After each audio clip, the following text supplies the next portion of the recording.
How do you sleep? Where do you sleep? How do you eat? How do you eat properly? How do you walk? How do you become mindful? But these are the things I feel like I got so much from monkhood. And through this gratitude and through this understanding, I wanted to take the time to share this so maybe it can help someone out there who is struggling with this. Sleep for me back in my lay life was such a big issue. For many years, I never had quality sleep. It became a problem, and I knew it was a problem was because for me, I would have to take sleeping medication, sleep aids for 5 years. And until I went to monkhood, when I went to monkhood, instantly, all of that disappeared. When they taught me how to do it properly, then my issue of sleep just disappeared completely. So today, I wanted to reveal how they taught us, especially as new monks in the beginning, how to sleep, and maybe you can apply some of these tools to your life to improve your sleep as well. The thing that monkhood does so well is they teach you how to do things for its intended purpose. So for example, the bedroom. The bedroom is for sleep. And when we first came into monkhood, they gave us a tent. And in this tent, there was nothing else. All we have is very simple. For our pillow, we had our set of robes. That includes this robe, the sankati that we wear over the main robe, and then also we wrap it with a yellow belt, the belt that a chest belt. So we wrap it very nicely, and then we use that as a pillow. So it's interesting because when you sleep on this, it actually flattens it. So it's kind of like our iron. So it serves two purposes. Our robes are very pressed, and then secondly, we use it as a pillow. For monks, we have two sets of robes, and then the other one we would use as a blanket. So again, we have our pillow with the robes. We have another robe that we use to cover ourselves as a blanket, and then we're sleeping on a thin mat, and that's what our bed consisted of. This for us was important because back home in our bedroom, it's so cluttered. People use the bedroom as their living room. This is where some of us eat. I don't know, for those watching, how many of you are guilty with this, where you're on your computer, where you do your office work in your bedroom, where you're also eating, you're chatting on the phone, you're watching TV. So this room that's designed for sleep, it's now a multi-purpose room, and we use it for everything, from an office to a living room to a dining room, and we mix and match. So when we do, and when it's time to go to sleep, then it impacts our sensory. So it trains us that it's time to be active and it's time to think. But really with monkhood, when you only have a tent, when you only have a sleeping mat and robes, when you go at the proper time to sleep, you just fall asleep. Because we're not on our phones, we're not checking internet, we're not doing any of that stuff. But simply having that environment, it trains our minds that when you walk into your bedroom, in our case it's a tent, that it's time to go to sleep. Nothing else, and it trains your mind to already be there, to be still, and it develops that habit. Another tip that we learned is, again, I shared with you where the bed of a monk is not comfortable. One of our precepts is that we don't sleep on a high, luxurious bed. When I first heard this, I'm like, I don't understand. How does this have to do with anything? But again, in monk training, a lot of things at the beginning does not make sense, but now it makes complete sense. One of the habits that we fight with often is laziness.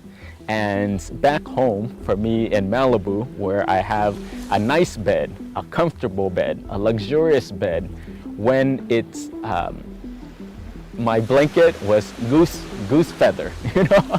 So the pillow was goose feather, and when it's that comfortable, you don't want to leave. But in monkhood, it was the opposite, where when you have the thin yoga mat that is not so comfortable, when you don't have the fluffy pillow and blanket, when it's time to wake up, you just get up. You're not in there laying around just wasting the rest of the day, but really when you sleep on something that is so basic, it helps you to fight that urge of being lazy. So for us, again, like I said, having a thin, low bed on the ground, it's easier when you wake up to get your stuff, go out, and you're ready to start your day. So try that. And this is the last tip that I want to offer you, and I feel like it's the most important. And I never understood this.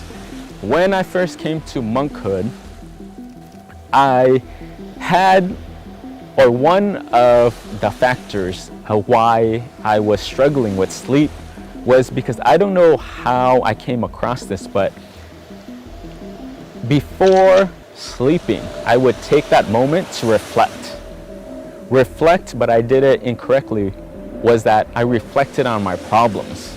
I thought of the issues that I had throughout the day. I thought of the work items that I needed to do for the next day. I thought of some conflicts. I thought of some disagreements.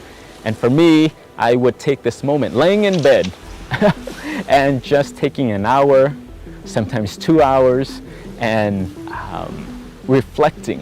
What can I do differently? How can I change this? And I remember coming to monkhood and I asked my teaching monk, I'm like, I think I've been going to bed wrong. Do you have any tips for me of how to do this? And it was so kind because the teaching monk just kind of chuckled a little bit, not to make fun of me or anything, but he chuckled and he was like, oh, wow. He's like, that's not how you reflect. And two, that's also the wrong time to reflect. I was under the impression that each day I should just think about these things and then how will I do it differently the following day, so to change the habit. But for my teaching monk, he was saying, no, do you know that the last thing that you think about when you go to bed is automatically the first thing you think about when you wake up the next day? So here we are, and this is many people around the world, maybe you can relate to it, was you sit or you lay down in bed, it's evening time, you think about your problems all evening, and finally you're able to go to sleep. The next morning you wake up, and the first thing you think about is that exact same problem. So really, you barely slept, you didn't even have a good night's sleep, and again, your thought pattern continue. So this sounds a bit cheesy in the beginning, but for me, I'm just simply sharing it because it was transformative. It changed my whole sleep pattern.